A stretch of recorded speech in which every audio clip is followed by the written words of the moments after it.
Ciao bimbi belli! Tô aqui para divulgar o nosso Itália Doc especial deste mês sobre gastronomia italiana. Olha só, já vou avisando que quem assistir vai ficar com água na boca, vai querer experimentar tudo o que eu vou mostrar nas entrevistas porque tá demais. Todos foram escolhidos a dedo para mostrar coisas maravilhosas e deliciosas para vocês. Então só para explicar, nós vamos dividir esse tema em duas partes, tá bom? Porque é muita coisa, a gente não quis cortar absolutamente nada. Então a gente vai ter gastronomia italiana 1 e 2. Nesse tema, nós vamos separar em 3 modalidades, que é o tripé gastronômico mais conhecido na Itália: massa, pizza e gelato. Nós entrevistamos 5 feras no assunto. Nessa primeira parte, a gente vai compartilhar com você a entrevista com o chefe Lino da Cantina Bella Itália, lá de Bragança Paulista, que ensinou 2 formas de preparar uma massa autêntica italiana: a cacio e pepe e a verdadeira carbonara. E sabe onde nós gravamos com o chefe Lino? Lá no Italy, em São Paulo,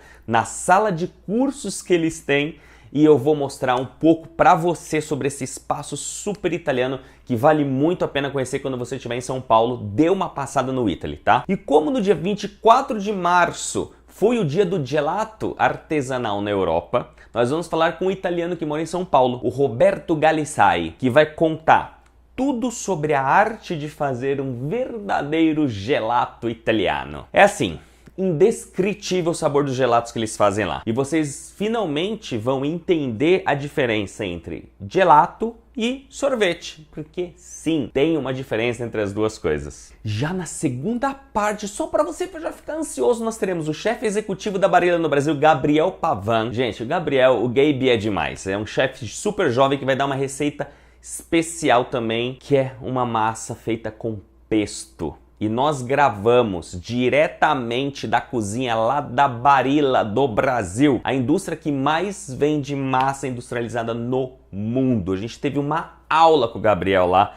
na Barilla. E também nessa segunda parte a gente vai ter nada mais, nada menos do que o chefe executivo do Terrazzo Itália, chefe Pasquale Mancini, um toscanaccio maravilhoso que fez um prato pra gente com tartufo nero. Trufas negras, mamma mia. Olha, pra você ter uma ideia, a gente brincou no final daquela matéria dizendo por mais pautas como essa. E nós vamos mostrar, claro, a famosa vista do terraço maravilhosa e vocês vão entender por que ela ficou tão famosa, porque ela é tão famosa aqui em São Paulo. E pra fechar a segunda parte com chave de ouro, nós teremos o chefe Antônio Tipulo fazendo uma verdadeira pizza napoletana pra nós. Gente, vocês não estão entendendo. O chefe, né, Tipulo, ele é campeão nacional da melhor pizza em pala do Brasil e vai representar os brasileiros na etapa mundial que vai acontecer na Itália no ano de 2020. É ou não é demais? Então, é o seguinte, vamos pro nosso episódio, se prepare as suas lombrigas, que sim, vai dar vontade de você se enfiar num prato de pasta, de gelato, de pizza, tá bom? Então, vamos lá? Até o próximo e buon appetito!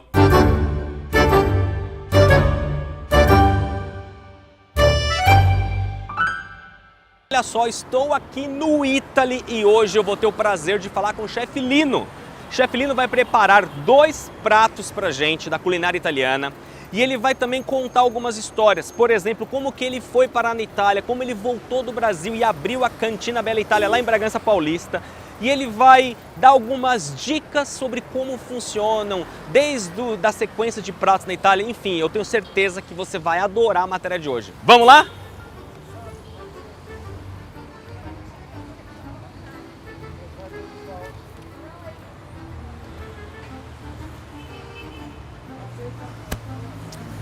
Aliás, se existe um lugar que você quer se sentir efetivamente italiano no Brasil, você tem que conhecer o Italy. Não tem como.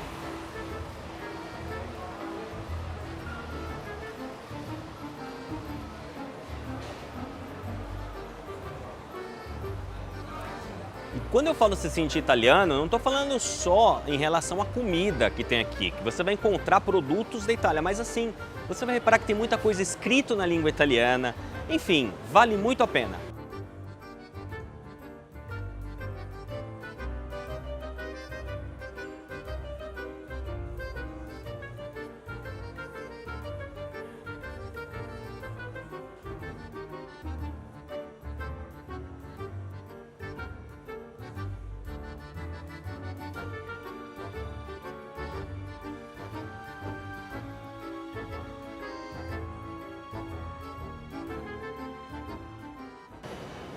Olha só que espetáculo! E é o seguinte, agora, lá na Escola di Italy, que é a parte aqui dentro do complexo, onde ensina-se, tem vários cursos na verdade, é lá que eu vou conversar e vou encontrar com o chefe Lino, onde ele vai mostrar um pouquinho pra gente de tudo isso que eu te falei. Então vamos lá!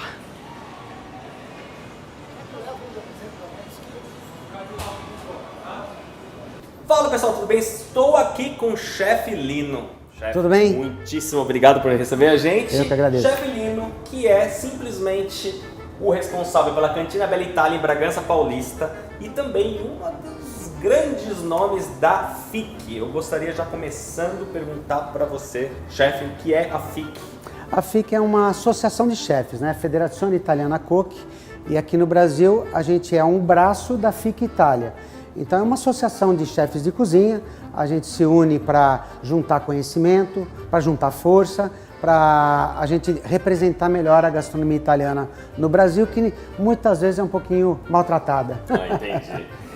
Inclusive a gente estava dizendo aqui que nós vamos fazer 2 pratos hoje, né? Porque um vai ser o carbonara, que Sim. muita gente conhece, e o outro vai ser o cacio e pepe, que poucas pessoas conhecem. Sim, são pratos bem assim relevantes da cultura italiana. E aqui no Brasil, o carbonara, que é muito simples de ser feito, mas muita gente adiciona creme de leite, o que não deveria. E o cacio e pepe, que é mais simples ainda, e parece que porque às vezes os pratos são simples, são difíceis de fazer. Você imagina que no meu restaurante a gente faz tantos pratos com mais grau de dificuldade, e as cozinheiras vão sozinhas. Quando sai um cacio e pepe, quando sai um carbonara, eles me chamam para a gente vir fazer. Parece que o que é mais simples é mais complicado. Como diria já Leonardo da Vinci, né? A simplicidade é o último grau da sofisticação. É isso mesmo. Ou seja, às vezes a gente dá por isso contato, né? São tão poucos ingredientes que se a gente errar alguma coisa, ele já desanda. E me fala uma coisa, como que nasceu essa paixão pela cozinha italiana? Eu em 1981, eu fui para a Itália, e lá a gente foi para, na verdade não fui muito na área de cozinha, fomos para montar um açougue lá, eu com a minha família. Acabou a vida apresentando para a gente um restaurante na cidade de Fano, uma cidade litorânea. Marche, né? Ela é Marche. E a gente acabou tendo o restaurante lá por 20 anos. Eu fiquei os primeiros 6 anos na Itália e voltei para cá e montei meu restaurante em Bragança Paulista. Lá eu peguei essa paixão todo italiano tem isso, né? A gente não cozinha para comer, cozinha pela paixão da comida e come pelo prazer de comer mesmo, né? Então ele tem muita briga por causa, põe isso, não põe isso, não é esse produto que usa. O italiano ele fala de comida o tempo inteiro. E isso envolve a gente, sou filho de italiano, né? Tenho também a cidadania italiana, mas trouxe para cá isso, montei a cantina em Bragança e já são 33 anos que estamos lá. Consegue contar ainda os prêmios que você tem? Olha, eu acho que prêmio é uma coisa que no começo a gente fica com um sorriso tão grande, mas hoje em dia, e sinceramente eu falo para você, o prêmio maior é a gente ver as pessoas virem no restaurante e saírem com um sorriso no rosto. Porque nada melhor do que você fazer uma comida que você pensou, idealizou, manda na mesa, a pessoa come, vem, agradece, fala que comeu um belo prato de comida, e esse é o maior prêmio que a gente tem. Medalha, troféu a gente pendura na parede e hoje em dia acaba nem dando tanto valor para elas. Muito bom, aí eu acabei esquecendo de dizer que nós estamos no Italy, né? Onde o chefe Lino ensina aqui, né? Tem o curso de cozinha. Fala um pouco mais para o pessoal. Então, o Italy é esse centro de italianidade aqui de São Paulo, né? Onde o pessoal pode encontrar produtos da Itália inteira. Aliás, quando eu montei o restaurante, né, em Bragança Paulista, em 1987, você não conseguia fazer um prato com um pecorino, com um tomate pelado italiano, você não tinha esse acesso, né? Depois da era Collor, começou a entrar mais as coisas, e hoje em dia a gente tem um local aqui que tudo que você encontra no supermercado na Itália, você encontra aqui. Além disso, né, eles têm aqui essa parte de produto, mas tem também ótimos lugares para as pessoas comerem, né? E tiveram a feliz ideia de montar essa sala de aula, onde que alguns chefes, eu sou convidado, acho que praticamente nenhum deles é um chefe fixo, mas eles convidam chefes praticamente todo mês, eu venho aqui para dar uma aula de pizza ou de massa ou de que eles acharem que é legal no momento. Muito bom. E você falou que você chegou na Itália e se estabeleceu ali em Fano, que na região da Marche, que eu sei que tem uma cozinha muito rica, principalmente a parte de peixe ali. Até muito. Todo o litoral, verdade. Mas a sua família é de Molise. Sim. E eu queria saber se hoje, nos seus pratos no Brasil, tem influência marchigiana, molinese, como que é essa? Então, essa coisa de regionalização, seja da cozinha italiana como da cozinha brasileira também, é uma coisa mais nova. Quando eu abri o restaurante no Brasil, e por isso que eu botei o nome de Cantina Bella Itália, porque eu queria representar a Itália e não a região especificamente de Molise, né? Então eu trouxe para o meu restaurante lasanha, nhoque, espaguete ao pesto, que é lá do norte, o orecchiette, que é lá do sul. Eu trouxe o que eu achei de legal na Itália inteira, então foi uma representação da Itália. Hoje em dia está muito na moda, eu acho, a gente entende porque o mercado está tão grande, né? Que se abra restaurante siciliano, restaurante calabrês, restaurante, né, de cada local. Mas eu ainda preservo essa multi-Itália dentro do restaurante, mesmo tendo colocado alguns pratos que são próprios do Molise e próprios da Marche. Bom, a gente sabe que a cozinha italiana ela é riquíssima e no mundo inteiro se fala de comida italiana, de cozinha italiana. Na sua opinião, o que faz a cozinha italiana ser esse espetáculo? Então, eu acho que tem duas coisas, né? A culinária italiana, primeiro, como você falou, ela é muito riquíssima.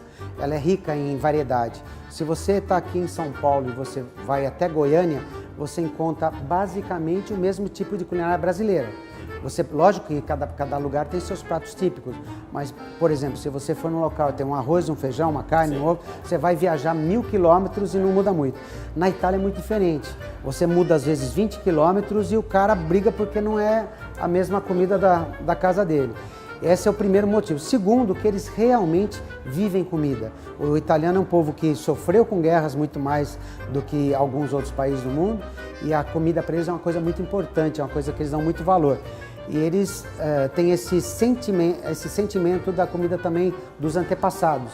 Então eles são mais ligados ao passado. Então às vezes coisas que você dificilmente vê aqui no nosso país, a pessoa vir comer alguma coisa e escorrer lágrima do olho porque está lembrando da avó, da tia, de alguém, e eles preservam isso. Então a comida italiana realmente ela faz parte do dia a dia e do coração do italiano. Nossa, falou isso até me arrepiou, porque realmente a cozinha... na Itália eu já acompanhei várias brigas na minha mama, principalmente quando o rapaz sai da casa da mãe e se casa. Sim. E aí ele briga com a mulher porque ela quer fazer uma receita às vezes de um orecchiette.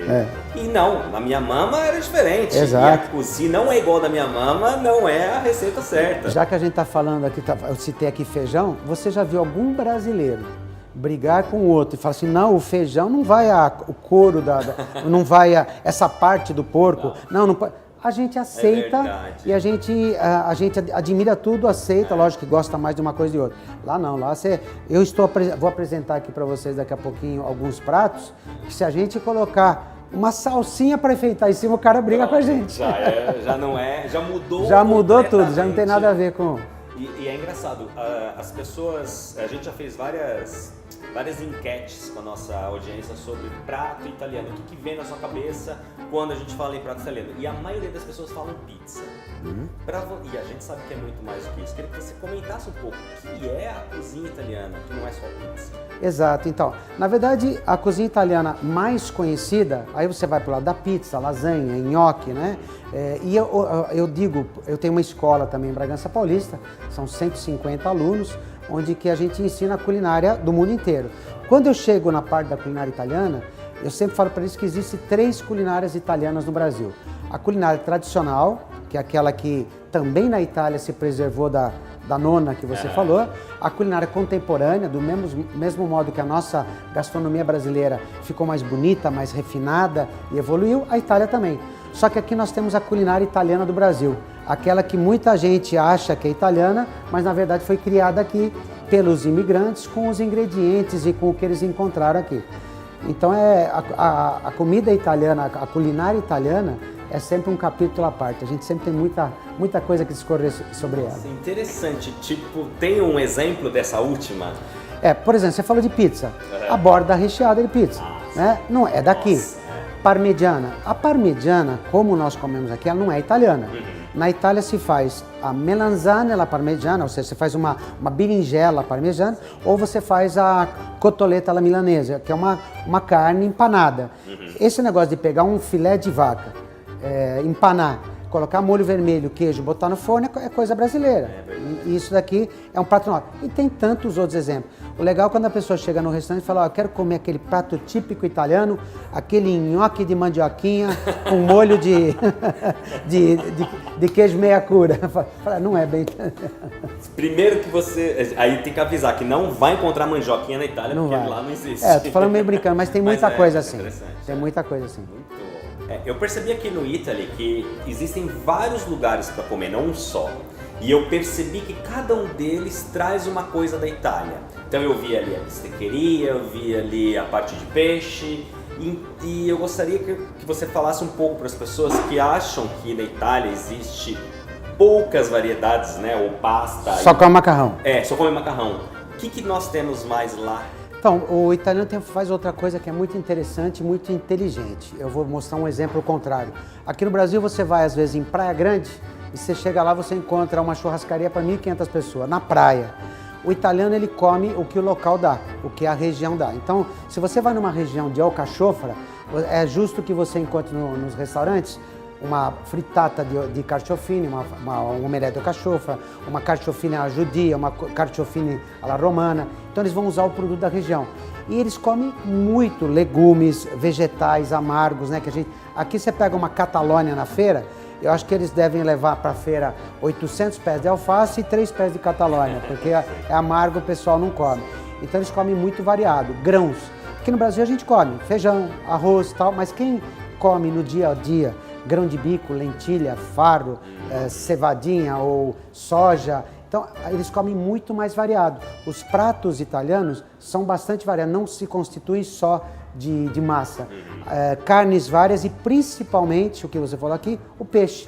Porque a Itália, por qualquer lugar que você esteja, você está a 100 quilômetros da praia. Sim.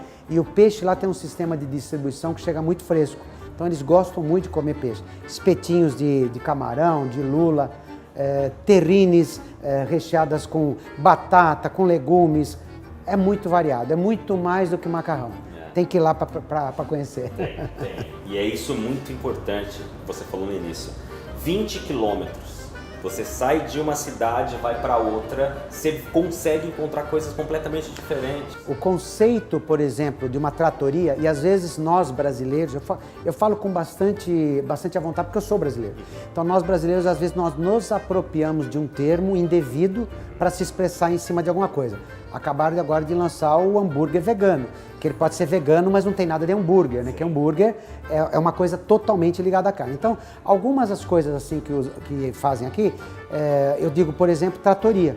O pessoal monta uma tratoria e faz um restaurante com cardápio. O que é uma tratoria na Itália? É um restaurante na beira da estrada, no local onde passam tratores e caminhões, que o cidadão para ali, ele vai comer o quê? O que tem no dia.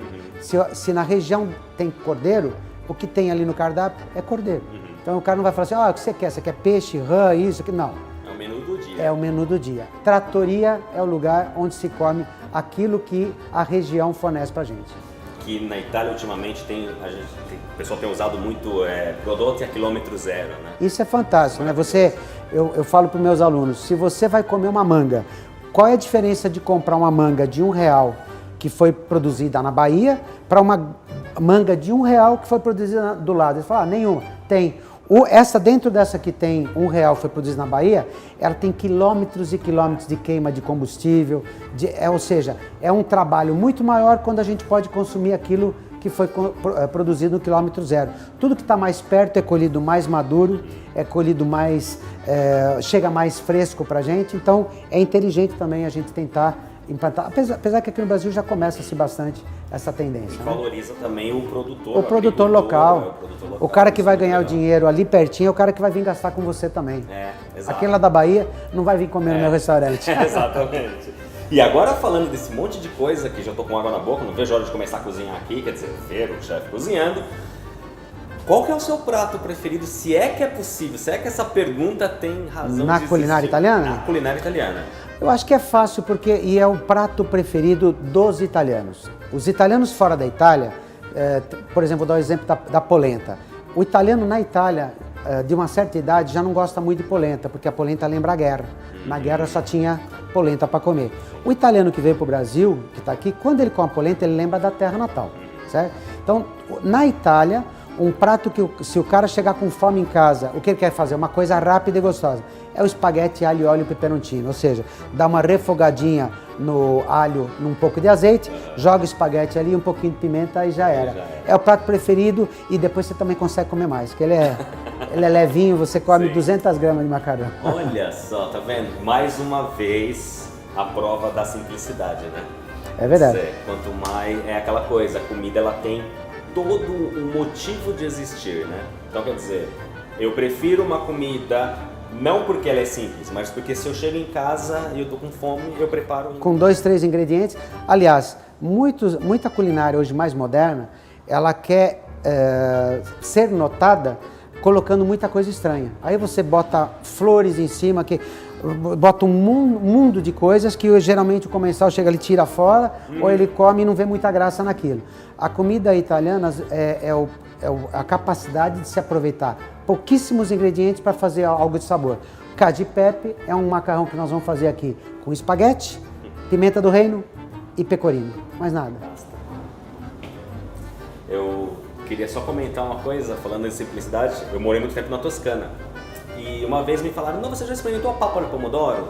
E eu tinha preconceito, porque é uma pápora pomodoro. Sim. Eu falei, não, eu não quero, porque é pápora pomodoro. Quando eu experimentei a pápora pomodoro, não é só ou pode até ser uma pápora pomodoro, mas tem aquela coisa, né, do sabor da mama, do cuidado, das pequenas coisas que fazem um prato simples se tornar uma coisa sensacional. E não é só a Itália, alguns países sabem valorizar muito bem isso. Se você, por exemplo, eu estive na Espanha por algum tempinho, e lá você tem um prato que chama assim pantumaca, que é pão com tomate, isso na região Catalunha, porque falam catalã lá, né? É pão com tomate só, então você não precisa inventar, botar... Aqui no Brasil, quando se faz uma brusqueta, às vezes eu faço uma brusqueta e o pessoal fala que não é brusqueta, porque já mudou aqui, né? Então tem que... Mas cadê o queijo? Fala, olha, brusqueta é um pão, broscolire quer dizer dar uma queimadinha. Então, um pão queimadinho com sal e azeite já é uma brusqueta.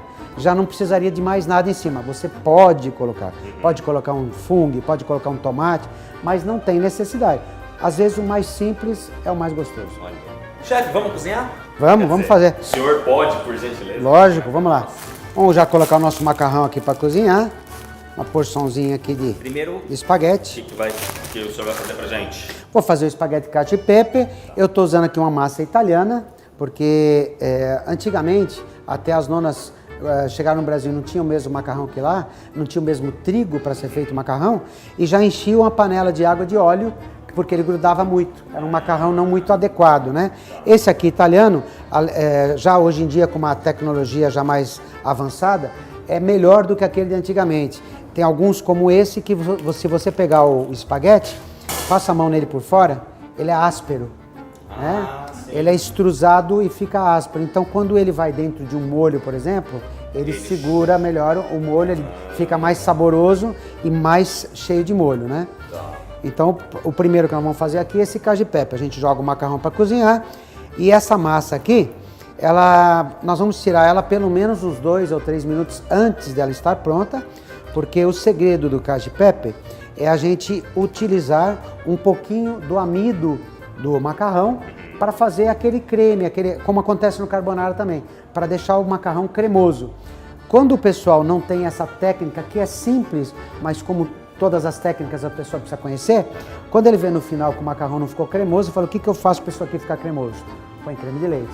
E aí eu tive há pouco tempo na Itália, em Roma, ali, estava comendo uma carciofina alla romana, e o garçom falou assim, vocês fazem... A gente faz aqui também carbonara. Eu falei, você faz carbonara? Ele falou, mas sem crema. Até os italianos já sabem que aqui no Brasil o pessoal usa creme de leite. E acaba virando um meme dentro da FIC, né?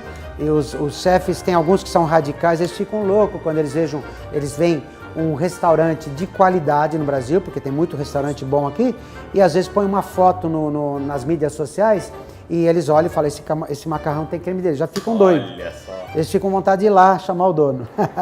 Recentemente houve uma grande discussão no Reino Unido. Sim. Que um chefe que se recusou a servir o parmigiano porque era um prato de peixe. E aí a pessoa falou, não, eu quero queijo. E ele falou, não, eu não sirvo queijo aqui pra você porque o prato de peixe, você não vai arruinar o meu prato. E aí houve toda uma comoção e os restaurantes italianos, está certo, nós temos a tradição, enfim. Eu já acho radical demais, eu sou do meio termo. Eu acho que uma pessoa que vai num restaurante, diferente daquele que vai na nossa casa, ele vai para pagar para manter nossas famílias, então ele tem que ser respeitado. No meu restaurante, se a pessoa pedir o prato do que ela bem entender, com queijo, ou se ela falar, eu quero botar... Ketchup não, porque eu não tenho lá. Eu já não tenho que... Aliás, a criançadinha chega ali e fala, tem ketchup para batatinha? Não tenho. Eu não dou porque eu não tenho, se eu tivesse eu dava. Mas, eu quero botar parmesão em cima da... É sua, põe faz o que você quiser. Eu vejo algumas coisas estranhas, por exemplo, a pessoa pede uma lasanha, o que você vai tomar? Eu imagino que vai tomar uma tacinha de vinho, né? Um morango batido com leite. O prato é seu, eu faço, levo. Eu não falo nada, mas eu entendo que para quem tem uma cultura de querer preservar a tradição e tal, acaba incomodando um pouquinho, acaba ferindo. Mas a gente hoje em dia tem que ser um pouco mais comercial. Isso é o pepe? Esse é o pepe. A gente joga ele na panela, ele começa a soltar um pouquinho de aroma e a gente já na sequência já coloca um pouquinho da água do cozimento. Isso aqui vai passar o gosto da pimenta do reino para a água, tá? Essa água tem um pouquinho de amido, né? Então a gente vai deixar ele cozinhar aqui um pouquinho. E o macarrão a gente tira antes do ponto do cozimento, joga ela aqui dentro, vai mexendo, vai deixando o amido se dissolver e ele vai começar a formar um creminho. No final você deixa ele esfriar um pouquinho, coloca o queijo e aí vai ficar aquele e esse amido macarrão. É o amido da própria pasta? Da própria pasta, todo macarrão tem amido, ó, tá vendo? Vamos ver como é que tá esse macarrão. Um pouquinho duro ainda. Chefe, a propósito de a gente fazendo um primo piatto, né? Sim. E aí existe também essa coisa na Itália da sequência. Então imaginamos aqui que a nossa audiência quer saber, eu quero fazer uma bela figura, eu quero fazer um jantar bonito italiano. Como que funciona? Olha, na Itália a gente tem o costume do antipasto. Antipasto exatamente quer dizer antes da comida. Certo. E ele é uma preparação para o nosso estômago. Muitas vezes você vai direto para a comida e o teu estômago não está preparado. O antipasto são pequenas porções de alguma coisa um pouco ácida, um pouco que te puxa um pouquinho, o estômago começa a trabalhar e produz os líquidos, os ácidos, para poder dissolver os ácidos que vai no estômago. Então você coloca ali primeiro um antipasto, depois um prato principal que chama primo piatto. Pode ser um risoto, pode ser uma massa ou pode ser uma carne também acompanhada. Então o básico seria um antipasto, um primo piatto, muitas vezes um secondo piatto, que é uma massa e um peixe ou uma carne para acompanhar, que vem acompanhados de salada e tal, e depois você vai para a sobremesa, né? Mas muitas vezes no nosso restaurante na Itália aconteceu de 1h da tarde chegar alguém, comer um antipasto com toda a tranquilidade do mundo, depois o primo piatto, depois o secondo piatto, depois um dessert, que eles chamam lá, que é uma sobremesa, um café, um licor, bater um pouquinho de papo, um cappuccino, conversa mais um pouquinho, um conhaque, conversa mais um pouquinho, são 5h da tarde e fala assim, solta mais uma porçãozinha de peixe. Estamos aqui já. Emenda do almoço até a janta. Muito bom. Muito bom essa sequência. E as pessoas, engraçado que quando a gente fala isso, quem ainda não foi para Itália, ou quem ainda não teve essa experiência, acha que é muita comida. Só que não é que é muita comida, as porções não são tão grandes, né? E você... muitos locais fazem essa sequência, mais ou menos. Olha, vamos traduzir essa comida italiana. Por mais que eu não goste, eu acho que é às vezes até um pouco de sacrilégio, mas é muito prática essa nossa moda brasileira do por quilo, né? Você está com pressa, você vai lá, já pega o que você quiser e põe. Então aquele pratão que você põe com um monte de coisas, você pode fazer sequências de antipasto, de primeiro prato, segundo, só que o que eu não gosto daqui é que fica tudo no mesmo prato, aí você põe uma lasanha, um quibe, uma comida japonesa, fica tudo em cima, né? Então perde um pouquinho a magia da comida. Mas essa sequência de entradas antipasto é para você experimentar um pouquinho de cada coisa, não precisa ser muito de cada. Eu tive uma experiência uma vez, família italiana que eu conhecia, que eu chamo de mamma, e ela, eu falei assim, olha, vou fazer uma feijoada, uma fagiolata para vocês aqui no domingo. Sim. E ela super feliz, que bom, vamos comer uma comida brasileira e tal. E aí ela chegou e tinha lá, nós fizemos bonitinho, o arroz, a feijoada, a couve. E aí ela chegou e falou, vai mama, sirva-se. E ela olhava, e eu dei o prato na mão dela. E ela olhava aquilo e ela falava... Aí ela ficou assim uns minutos parada e falou assim, nós vamos comer tudo isso no mesmo prato? É. Porque ela não entendia, tipo, o que que... Se você me deu só um prato, eu tô vendo várias coisas. Como é que eu vou... E aí eu falei, não, é tudo no mesmo prato. Ela fez uma cara, tipo... Mas eu vou misturar. Falei, então, no Brasil a gente já mistura o arroz e feijão. Era inconcebível pra ela. É verdade. Ela adorou depois. Não, é verdade. Já tentaram introduzir, por mais que a Itália também seja um país que se modernizou, então nos grandes centros hoje em dia você tem a comida rápida, né? A comida fast food, mas dificilmente do modo como é feito assim. O primeiro que o italiano não gosta muito de levantar e ir pegar, então ele quer ser servido. Então ele prefere pegar uma bandeja de alguma coisa e levar à mesa do que tá indo buscar de pouquinho em pouquinho no prato. Então são costumes, né? E a gente respeita a tradição de cada país. Bom, aí a pasta já está pegando o gosto do Pepe. Do Pepe, e ela vai acabando de cozinhar aqui dentro, né? Então ainda tem uma aguinha, então o amido vai soltando um pouquinho aqui. Isso aqui que é uma água vai virando creme, depois com o queijo forma toda aquela beleza do prato que a gente está acostumado a ver. E agora me pintou uma outra dúvida.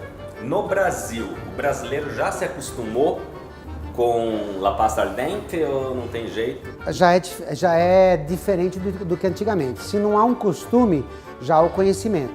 Então, muitas vezes, quando eu montei o restaurante há 33 anos atrás, eu coloquei lá espaguete ao pesto. Muitas vezes o pessoal só pelo nome olhava, dá esse pesto aqui. Eu levava e o cara falava, cadê o molho? Entendeu? Aí um cacio de pepe, era o mesmo caso, eu nem tinha colocado no cardápio. Então, mas hoje em dia ele já conhece o brasileiro, principalmente porque esses programas de televisão acabaram fazendo o seu trabalho também, de fazer as pessoas entenderem e conhecerem mais sobre comida. Se gostam ou não gostam, tem alguns que me pedem ao dente, mas tem muitos que falam, não, eu quero, faz o meu prato, mas faz favor, cozinha um pouquinho mais. Entendi. Olha, tá vendo? Tá começando a formar esse creminho. Agora a gente vai tirar do fogo para deixar ele esfriar um pouquinho. Se você coloca no mesmo momento agora o parmesão, se você quiser fazer em casa, mas o pecorino, como nós vamos colocar, ele acaba formando aqueles filamentos muito grandes, né? Então ele tem que esfriar um pouquinho, né? Se não estiver líquido, você pode acrescentar mais um pouquinho para ficar na consistência que você quer, ó. Isso não tem problema. Isso é sempre com a água do cozimento. Por isso que ela é importante aqui também, né? A gente vai fazer ele perder um pouquinho da temperatura. Agora no final nós vamos colocar o nosso queijo e vai mexendo. Mesmo nesse momento, se você achar que precisa de um pouquinho mais de água, você pode colocar. Tá vendo? Olha o creminho formando. Né? Ele vai absorvendo o queijo, dando sabor. E o sabor que você vai encontrar nesse macarrão aqui é o pecorino e a pimenta. Simples, mas saboroso. Olha quanto creme aqui, ó.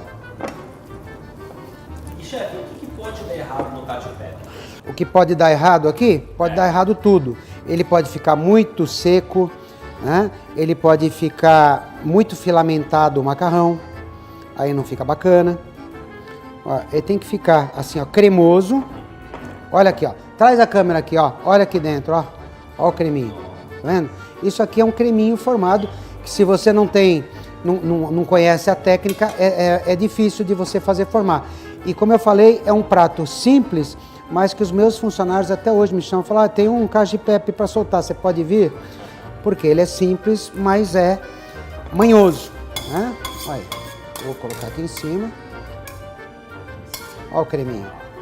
E agora, para arrematar, a gente vai pegar esse moedor aqui e dar mais uma desenhada nele aqui, né? Pra ele, olha, uma pepata. Tá aqui, ó. Que beleza. Gente do céu, eu tenho que comer, eu tenho que experimentar. Não, porque acabou de fazer, tem que comer. Acabou de fazer. E eu já tenho a desculpa de ser gordo, então eu não tenho nem preciso. Olha só. Vamos lá. Estão sentindo o cheiro daí? Deixa eu só apoiar aqui para não fazer bagunça. E aqui na Itália a gente faz assim, ó, come todo mundo no mesmo prato. Ó. Muito bom. Simples. Essa pasta al dente, gente. Muito bom. Falando em pasta al dente, eu já vou jogar outra aqui, ó. Isso, chefe. Vai jogando aí, chefe. Vai fazendo outro. Eu tô aqui só. Muito bem. Primeira coisa que a gente vai fazer, nós vamos fatiar o guanciale. Aqui no Brasil, se você não tiver guanciale, você vai poder usar um bacon, né? Mas esse daqui é uma parte do porco, é a bochecha do porco, e ela é curada, não defumada. Por isso, ela tem um cheirinho de curado, não tem um cheirinho de defumação. É mais forte. Nós vamos cortar algumas fatias, vamos fazer 2 fatiazinhas assim, já está bom. Nós vamos tirar essa pele dura que ela tem aqui atrás. É por costume se fazer em tiras, não em quadradinho, né? Então a gente faz geralmente eles cozinham ela assim na gordura em tiras.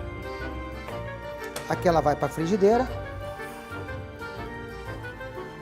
Vamos esquentar aqui. Enquanto isso eu vou mostrar os outros ingredientes, que também são muito poucos, né? Que nós vamos usar.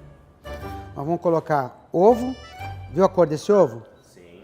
Eu sou lá de Bragança, a gente tem galinha caipira. Então, uma bela gema de uma galinha caipira, ela já é o suficiente. Se o ovo for pequenininho, você põe 2 gemas. Nós vamos colocar um pouco de parmesão. Lá é muito normal você misturar um pouco do pecorino com o parmesão. Esse aqui eu vou fazer só com o parmesão. Então, umas 2 ou 3 colheradas. Nós vamos misturar isso aqui, vai virar basicamente uma massinha. Tá? Num primeiro momento, nós vamos fazer da mesma maneira como fizemos... Ai, que bonito. Da mesma maneira como fizemos o cacio e pepe, nós vamos cozinhar o macarrão, deixar ele finalizar aqui dentro da panela, que nós vamos começar agora a dourar esses pedacinhos de guanciale. E depois, quando estiver dourado, a gente coloca o macarrão aqui dentro, termina o cozimento do macarrão e adiciona a gema com o ovo. Um pouquinho de pimenta do reino. Se quiser, em vez da do reino, um pouquinho de pimentinha, lá a gente fala peperoncino, pode ser uma pimentinha tipo calabresinha, mas o ideal é a pimenta do reino. Então ele não termina o cozimento da pasta, exato. Vai terminar na frigideira. Na frigideira. Ó, vocês já estão aprendendo 2 receitas. 2, eu ia fazer assim, mas na Itália assim, são 2 receitas. É que nós estamos batendo papo, porque se fosse aqui direto cozinhando, dá para fazer umas 4 receitas em 10 minutos. Tem muita coisa simples. Por exemplo, aquele que eu falei, espaguete alho e óleo e peperoncino. Um simples espaguete com alho e um pouquinho de pimentinha. Simples de fazer e quando a gente está com uma fominha não tem nada melhor. O cheiro já está vindo aqui, il profumino del guanciale. O guanciale tem uma boa quantidade de gordura, como o toucinho tem aqui, né, o bacon que a gente fala. Então a gente tem que deixar ele perder, para ele ficar mais sequinho. Depois nós vamos tirar ele daqui, dar uma picadinha e colocar em cima de volta no prato. Ele fica até muito bonito. Esse primeiro momento aqui ele começa a suar essa gordura, né? Enquanto isso, a pasta tá ali. A pasta já está quase... Eu vou até afastá-la aqui, porque eu acho que já deu tempo. Eu estou improvisando aqui com o Chinois, né? Que nós estamos aqui dentro do Italy e hoje eu vim para dar uma aula de pizza. Eu não trouxe equipamento para macarrão, mas sempre dá para dar um jeito, né? Não tem desculpa para não fazer uma Não boa tem comida. desculpa. Eu fiz um programa de uns amigos que chama Motoqueiros na Estrada. E eles fazem o programa inteiro com uma panela única. É um fogãozinho daqueles de marmita de pedreiro, sabe? Falei, dá para fazer um macarrão aí? Falei, dá. Fizemos um macarrão dentro de uma única panela. Primeiro eu fiz um refogado de calabresa, fiz um molho de tomate junto naquele refogado. Quando o molho estava prontinho, falei, e agora cozinho o macarrão aonde? Fui colocando água naquele molho para ele ficar bem líquido, cozinhei o macarrão dentro do próprio molho. Quando o molho enxugou, o macarrão estava no ponto certinho de se tirar. Olha, essa... É. Realmente, essa é a definição de que não tem como... Não tem desculpa pra gente fazer um prato de macarrão. Pronto. Tá já pegando tudo. Muito bem. Olha, o pancetta aqui já deu uma suadinha.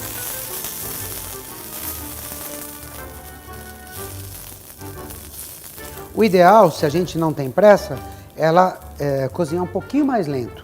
Né? Então ela dificilmente ia soltar essa fumaça branca aqui, é porque está um pouco forte e a gente está acelerando. Mas o interessante é fazer um pouquinho mais lento para ela ir perdendo a gordura aos poucos. E não queimar, lógico. Ó, aqui eu já posso tirá-la. Ela já está começando a ficar crocante. Vou colocar ela aqui em cima da tábua. Aí a gente volta essa gordura ali, vamos colocar o macarrão, um pouquinho da água do macarrão. Tá? Agora, vamos voltar o macarrão com a própria água aqui dentro.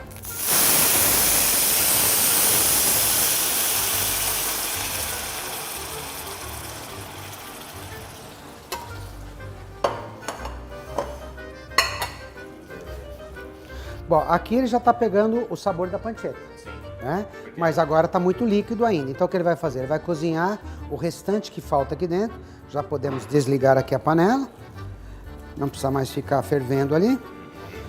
A hora que essa água for desaparecendo, nós vamos fazer a mesma coisa como foi feito com o cacio e pepe. A gente vai dar uma esfriadinha nela rápido. Ela vai estar, como tem água aqui, não está mais de 100 graus, está no máximo a 100 graus.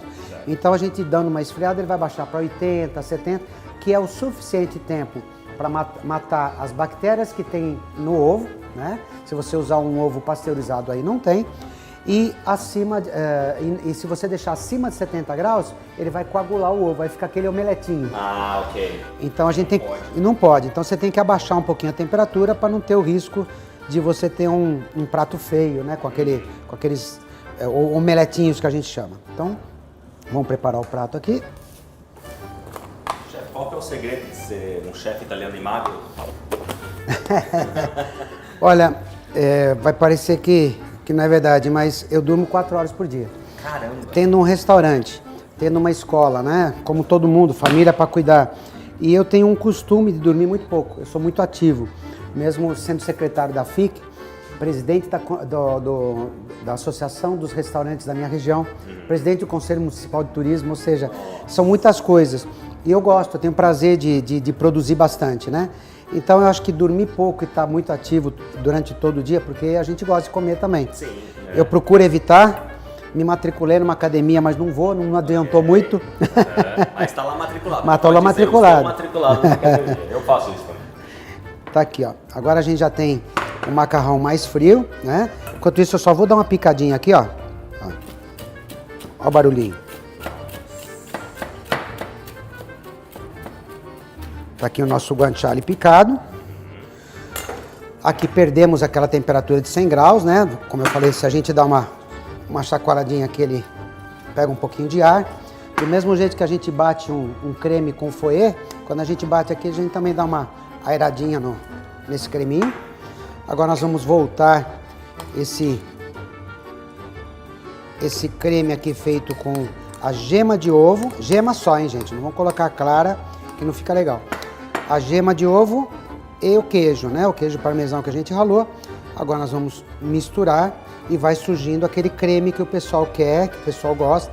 Do mesmo jeito que aconteceu quando a gente fez o cacio e pepe, se precisar de um pouquinho de água, tá ali a água da fervura, é só utilizar na hora. Pega um pouquinho. Onde é que tá a nossa concha? A gente briga com a concha toda hora, tá aqui, ó. Um pouquinho de água para ficar mais cremoso. Mexeu. Ó a cremosidade que fica. Maravilha. Não é? Agora, pro prato.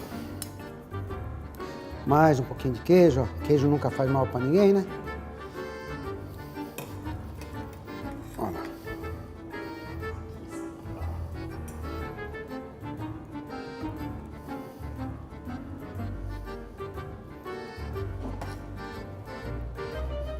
como se não bastasse, né, a cozinha italiana ser tão gostosa, tão saborosa, ela ainda é bonita de ver, né? Atraente, né? Atraente também pros olhos. Tá aqui o nosso guanciale. Tá?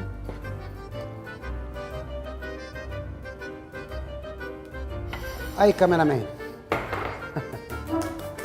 Que espetáculo! Olha.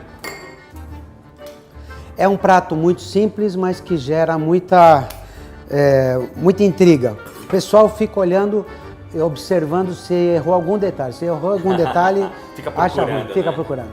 É uma questão de honra para o italiano. É um prato que do norte ao sul se come hoje em dia e que fora da Itália também está sendo bastante conhecido. É uma pena que às vezes em alguns lugares, como aconteceu nos Estados Unidos e tal, acabam reproduzindo a versão errada dele, né? Então, muito tempo você martelando uma coisa errada, ela parece que passa a ser certa. Sim, é verdade. E eu vou ser obrigado a fazer mais um sacrifício de provar, né, esse espetáculo. Então vamos lá. Vamos pegar um garfo aqui. Bom, então agora é a hora, né, de... Mamma mia.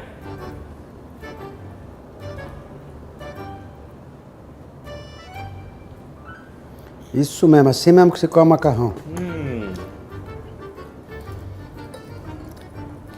Legal? Isso é muito bom. E facinho de fazer. É, facinho pra quem conhece, quem sabe, enfim.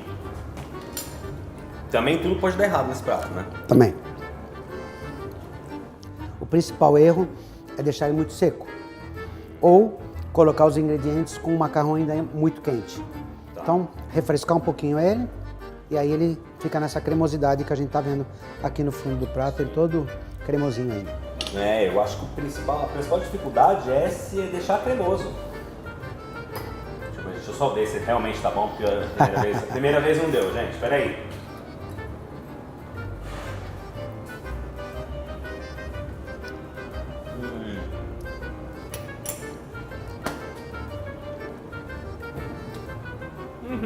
E aí? Muito bom. Chefe, muito obrigado. Gostou? Mamma mia. Curtiu? Muito obrigado Então- pela aula. Encerra logo o bloco aí, que aí o prato não esfria, você já manda o resto pra dentro. Então, gente, foi muito bom ter vocês com a gente. Bom, primeira coisa que eu quero deixar, nós vamos deixar na descrição aqui primeiro. Cantina Bella Italia, Bragança. Nós vamos deixar o link também da FIC, da Federazione pro pessoal Italiana entender Cook. um pouco mais. E, chefe, quer deixar uma mensagem para os italianos no Brasil? A gente fica muito contente de que ainda pessoas se preocupem de ficar mostrando pratos assim com essa autenticidade.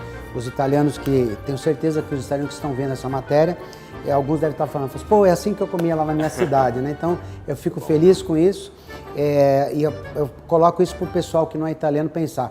Imagina que você estivesse na Itália ou em qualquer outro país do mundo e tivesse uma placa escrito ali feijoada. Você entra ali, o feijão é grão de bico e a carne de porco é de alce.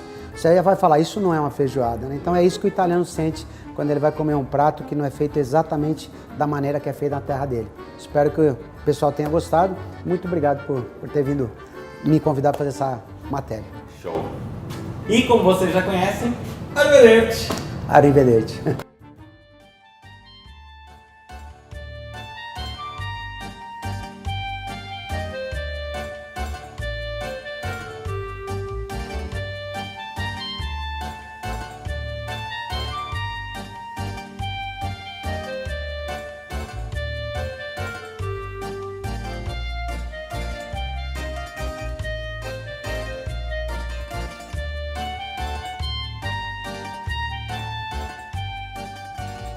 Olá, tudo bem? Estou aqui com o Roberto Galizai. Roberto, muito obrigado por nos receber. Tudo bem? Hoje Prazer. o assunto é gelato italiano. Nós estamos aqui na Le Botteghe di Leonardo, aqui em São Paulo, e eu queria já começar te perguntando como é essa paixão do italiano pelo gelato? A paixão do gelato, a paixão pelo... Tem duas teorias. Tem alguns que acreditam que o gelato nasceu na China, outros que nasceu no sul da Itália, na Sicília, no tempo dos gregos e romanos. Ovviamente, como italiano, eu puxo para meu time. Claro. E prefiro que seja uma história italiana. Então parece que nasceu mais pareceu como uma raspadinha do que como um gelato, uma mistura de gelo e frutas ou mel. A paixão, provavelmente, do italiano hoje em relação ao gelato nasce um pouquinho pelo clima do verão, que é muito quente, pela extensão geográfica da Itália, que é totalmente exposta ao mar, e pelo hábito italiano, às vezes, de substituir, principalmente na primavera e no verão, uma refeição até com um gelato.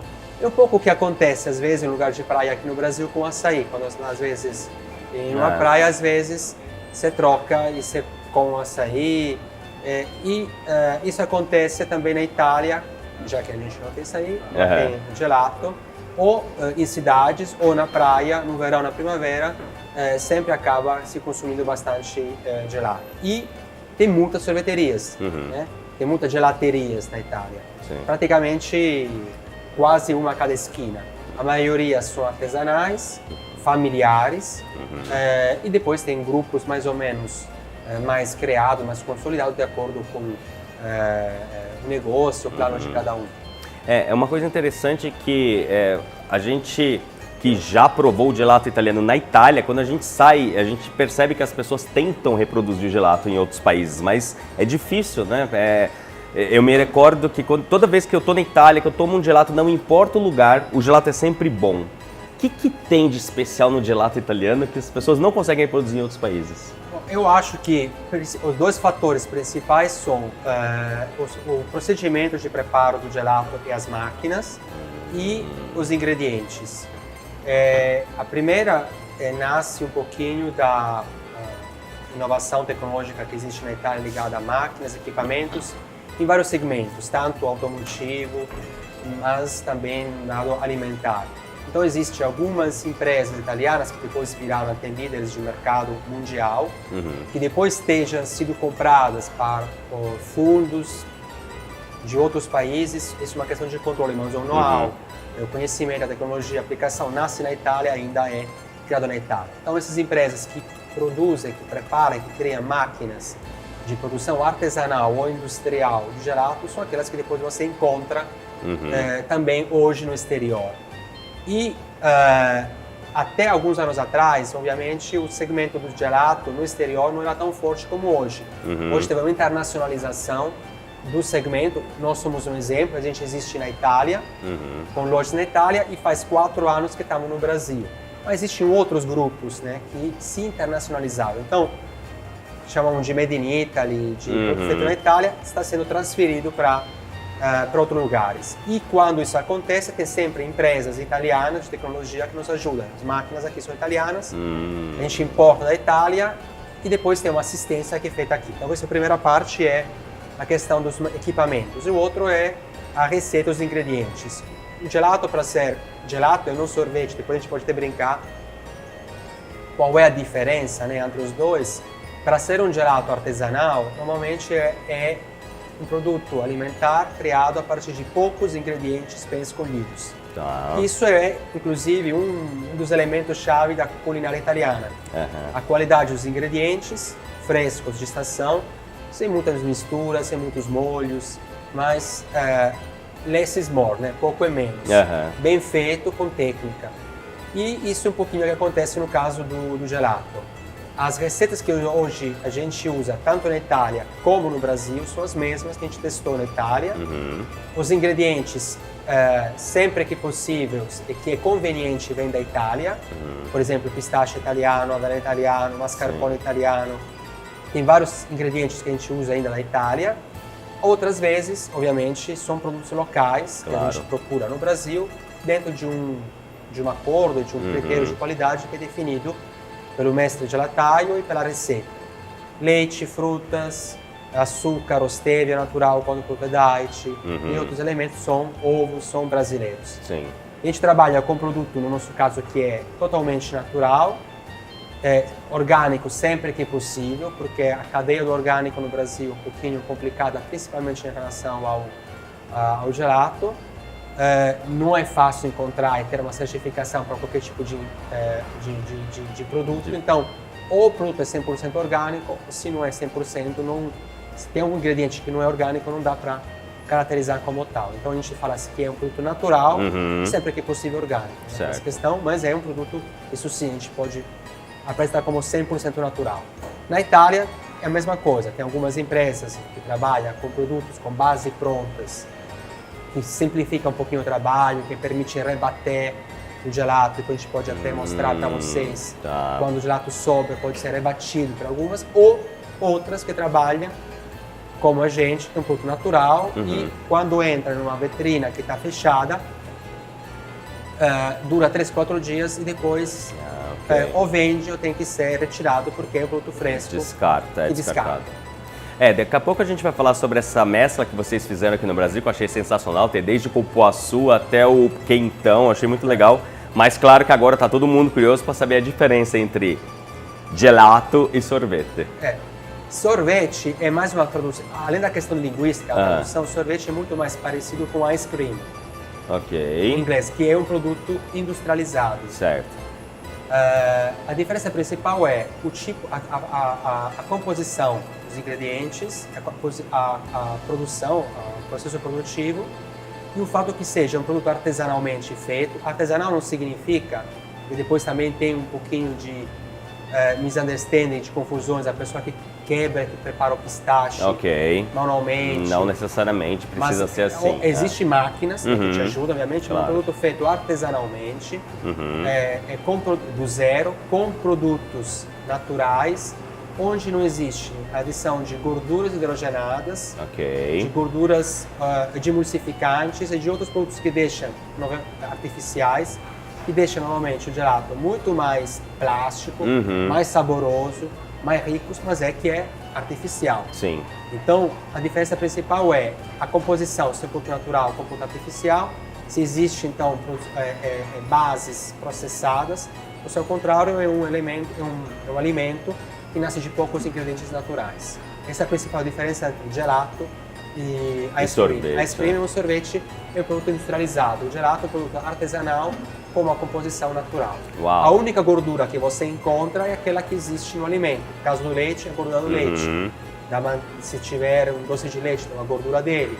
Algumas frutas têm uma gordura, o abacate, outras gorduras que estão presentes, por exemplo, em ovos. Mas tirando isso, não existe outro tipo de gordura. Quando isso se preserva, aí que a gente chama de gelato.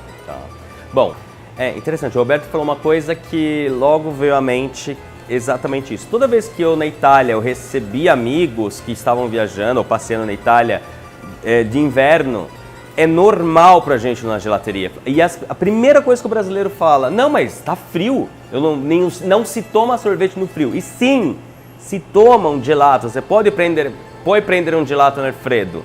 E uma outra coisa que ele falou que também me veio automaticamente. Toda vez que você vai fazer um jantar na sua casa, você leva gelato. Porque todo mundo, é normal, tipo, você não vai... Eu não sei se no Brasil tem aquela coisa, não preciso levar isso ou aquilo. Não, o simples, e você está percebendo nos vídeos que nós estamos fazendo, toda vez que a gente associa Itália e gastronomia, e o Roberto falou uma coisa aqui, assim como o chefe Lino falou uma coisa, assim como o chefe Pasquale falou lá no Terrazzo Itália, assim como o Gabriel falou lá na Barilla, e se você reparar, existe uma linha que liga tudo isso. A simplicidade. O Roberto falou uma coisa interessante, o gelato, ele é mais sobre o produto do que sobre o que quer que seja. Produtos bons, poucos produtos bons fazem um bom gelato. Essa foi a frase que você usou no início. Olha que interessante. Então veja que a Itália, ela é reconhecida na gastronomia exatamente pela simplicidade. E não significa, e não se engane, que o simples é fácil de fazer, porque acaba sendo o inverso, né? Contrário, né? Se privar de algumas coisas é mais complicado do que adquirir, né? Mas isso, acho que é parte um pouquinho cultural. Itália e Brasil têm histórias diferentes. Às vezes no Brasil, até por uma questão de carência, pouco é pobre. Né? Ter pouca coisa em casa. Dá a impressão de pobreza, às vezes uma mesa que tem poucos ingredientes, ou que tem, pode ser percebida como algo aparentemente pobre. E depois também tem uma outra influência cultural, que provavelmente isso mais em relação ao varejo, vejo, que é a influência americana. Então, por exemplo, toda a influência de produtos industrializados, de produtos que são muito processados, que são coloridos, plásticos, com muito tapping, isso vem bastante de uma cultura multinacional americana, que é o contrário que é aquela coisa da visão de uma pequena empresa, da grande escala, da pequena escala italiana. Sim.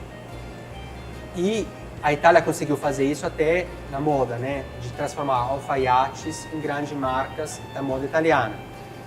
Mas conseguiu ganhar escala sem perder o controle da qualidade e do produto, que continua sempre a ser artesanal. Isso que diferencia, por exemplo, uma Lamborghini ou carros italianos, onde você pode personalizar o carro, tem acabamentos, sem falar da técnica do motor. Sim, mas exato, você tem internamente materiais, acabamentos, onde você pode até escolher a cor da postura do assento, do banco, como se fosse um alfaiate. Então é uma coisa do detalhe junto com a qualidade dos ingredientes. E isso é um pouquinho eu acho, das características do fazer italiano, aplicado isso também no caso da gastronomia. Então, no nosso caso, como italianos, a gente escolhe poucos ingredientes, tenta procurar ingredientes de qualidade o melhor possível, até porque tem uma questão também de custo que você tem que preservar, porque o nosso ticket é um ticket baixo, né? Então, uma gelateria não tem o mesmo ticket de um restaurante italiano em São Paulo com um bom posicionamento. A melhor loja aqui, um ticket médio, estamos falando de um ticket de 29, 30 reais. Então, é algo que, se você pensa bem, é como se fosse de um fast food, não? Sim. De um prato rápido ou de uma comida, uma coisa... de um buffet onde você, almoço, pesa uma comida. Inclusive, pesar comida no mesmo prato é outra coisa que no começo eu tinha dificuldade de absorver. Eu imagino. Junto, né? Isso é um outro... Como pode o primo... Onde eu vou colocar meu primo segundo contorno num prato só? Como é que você consegue colocar manga com carne, com arroz, Exato. com manga e fruta, né? Exato, Mas isso conta exatamente desse encontro cultural. Então, nós temos que sempre, para sobreviver, para poder conseguir abrir e dar trabalho e ser uma empresa, sempre manter um equilíbrio entre o preço do produto, o preço dos ingredientes, a qualidade deles, né? Como a gente falou, porque o nosso ticket é um ticket baixo, né? Então a gente não pode também passar esse limite, mas poucos ingredientes, a qualidade deles e tentar reproduzir isso preservando esses princípios.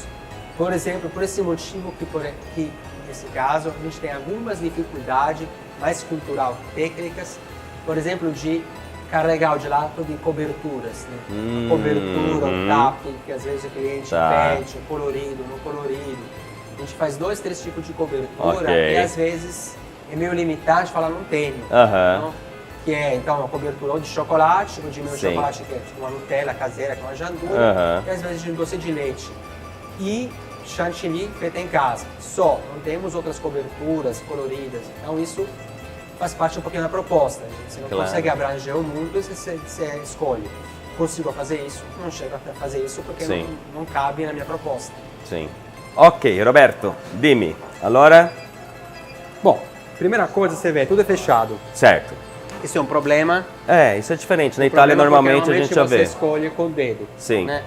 O fato o fato de ter um produto natural, sem conservante... Nossa, você já abriu, já senti o cheiro produto daqui. Sem conservante, sem emulsificante, tem que proteger o gelato. Você não pode deixar a vista em uma vitrina totalmente aberta, porque quando você vai à vitrina, aquele é um telo que você abre e mexe e tem uma diferença de temperatura. Então, você tem que, não na escolha, mas preservar e proteger o produto. Você vê que tem uma máquina que você pode controlar a temperatura e você tem, de acordo com o dia, você trabalha. Então a gente trabalha com uma base de sabores cremosos e sabores com frutas. Por exemplo, aqui temos sabores clássicos, que é o pistache, clássico italiano. A cor é uma cor natural, que é do pistache, não é aquele verde que a gente é acostumado às vezes a ver com verde um pouquinho, vamos dizer assim, mais elétrico, que é devido ao corante, né? A um corante artificial. Às porque vezes, essa é a cor do pistache é mais para o marrom do que para o verde. Aquele verde brilhante para animar a cor. Isso acontece ainda mais no caso, por exemplo, de um outro sabor como a menta. A menta nossa é feita na infusão 24 horas no leite. A gente deixa a menta verde dentro do leite e ela solta pouco a pouco o mentolo. E a cor é branca natural. Ao contrário de outras mentas que você encontra que tem mais ou menos essa cor, né? Sim. Devido a um corante. A um corante que se utiliza. Que lembra a folha, que a ideia... que lembra uma pasta de dente. Sim. Mas que não tem nada a ver com o produto natural, que é um produto natural. Tá. Então você vê a cremosidade do produto, você tem que trabalhar e... Uau. Vamos provar.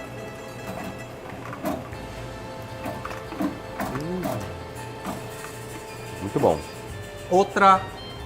Outro detalhe, mesmo aqui no Brasil,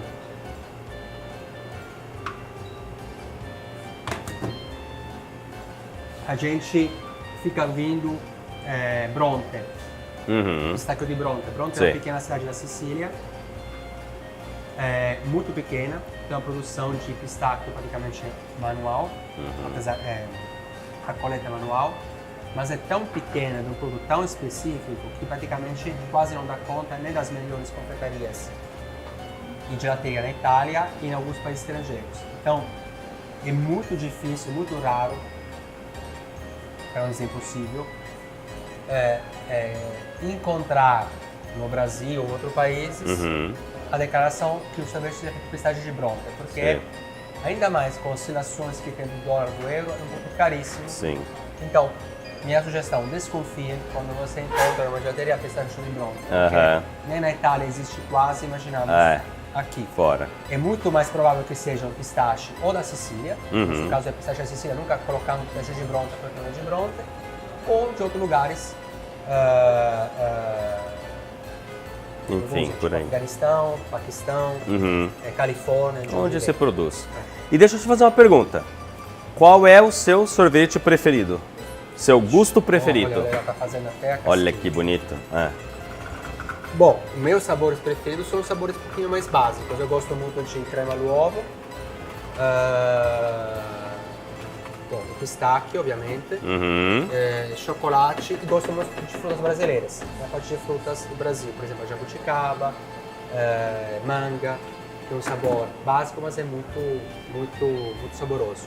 E dos italianos também aquela questão de mais clássico, como café, stracciatella di amarena, mas prefiro algo mais não quer dizer básico, mas mais simples. Mais clássico, digamos. Clássico. E você falou que ali são os cremosos, aqui são os de fruta. O que significa? Que então a fruta você não consegue a mesma cremosidade? Não, tem a mesma cremosidade, só que é feita com água. Componente vegetal. Por exemplo, esse aqui é um produto vegano. Vegano. Que gosto é esse? Mango? Cheira, pra ver se o que é. Nossa, que cheiro bom. Nossa. Bom, a parte de todos os gelatos para as pessoas, você comentou que você também tem gelato para pet. Explica um pouco melhor, porque isso é sensacional. Na verdade, a nossa proposta é um gelato que seja natural e um gelato para todos. Então a gente prepara gelato para quem cuida da saúde, que tem um bom paladar, aprecia o produto natural. Às vezes tem pessoas que têm uma intolerância alimentar, então tem sabores que são sem açúcar, sem lactose, todos os nossos sabores são sem glúten. Hoje a exceção é o único panetone, que é feito com glúten, tem glúten, mas é feito em uma produção separada. E parte da família sempre maior tem obviamente os animais. A gente observava que o cliente passeava com o cachorro e às vezes tomava um sorvete e continuava a caminhada com o cachorro. O cachorro olha e é obcecado para a comida. E para a pena, às vezes, o dono dá uma pazinha para o cachorro, só que é muito perigoso. Não é adequado para o animal. perigoso, não pode comer nem açúcar, nem chocolate, então não pode nada de doce. Tá. Então é veneno, envenenar o cachorro, mesmo o cachorro querendo você não pode. Então nasceu a ideia de pensar em uma linha de picolé para cachorros. E Legal. eu até usando como cobaia os meus cachorros. Então a gente eu tenho 2 cachorros, vira-lata. A gente testou com eles alguns sabores junto com o veterinário que podiam ser palatáveis para cachorro. Nasceu um picolé que é feito de iogurte orgânico, tipo aquele mais cremoso, sem açúcar e sem lactose, porque lactose é outra coisa que o cachorro, depois que é filhote, não pode comer. Uma gota de mel e depois a gente usa ou uma fruta batida ou um legume de estação. Bate tudo, coloca em uma forminha, forma de picolé, e a gente substituiu, tirou a pazinha de madeira, porque às vezes o cachorro é voraz e se machuca, por um palitinho de carne de cachorro. Então o cachorro acaba comendo antes do picolé e Que depois legal! Muito bom. E muito bom. Saiu bem, sai bem, e hoje acontece que saiu bem, então acertar. Acontece sempre que o cliente vem aqui, pega um gelato, pega um café e um picolé para o cachorro. Ou às vezes acontece também que tanto no programa de entrega de comida, os clientes perguntam, pede um gelato para a família e tem sempre uma caixinha com os picolé para cachorro. Que legal. E mostra que tem esse cuidado e essa atenção para eles. Sim, porque faz parte da família também. Né, que a gente vê. Sim. Pera, maçã, mamão, banana, manga e morango. Que legal. Esse aqui praticamente é feito, como a gente falou, tem um ossinho de cachorro, que a gente pode comer tudo. É a fruta batida com iogurte, só muda. E aqui muda a forminha, a gente fez um outro lançamento que é a forma da patinha do cachorro. Esse aqui chama Pepino, esse aqui é Pitô, que são os nomes dos meus 2. Dos seus 2 cachorros? Que esse aqui na verdade nasce porque ele é um cachorro que perdeu uma pata. Ok. É um cachorro especial. Olha só, tem toda uma... A gente vai fazer uma pata de sorvete, já que a pata foi. Muito bom. Esse é de morango de brócolis. Tá, sensacional. E é um produto que sai bastante. Que bom. Bom, como você percebeu, o Brasil está muito bem servido de gelato italiano, então eu quero agradecer, Roberto. Prazer, Grazie obrigado mille. pela visita. Grazie tantissimo, sei stato gentilissimo. Vamos provar gelato agora. Vamos provar gelato. Então agora, vocês me desculpem, mas eu preciso provar gelato. Agora mangiamo. Mangiamo. Bom, espero que você tenha gostado da matéria. Eu tô aqui no clássico Stracciatella. E, como você já sabe, nosso final de vídeo clássico. Arrivederci!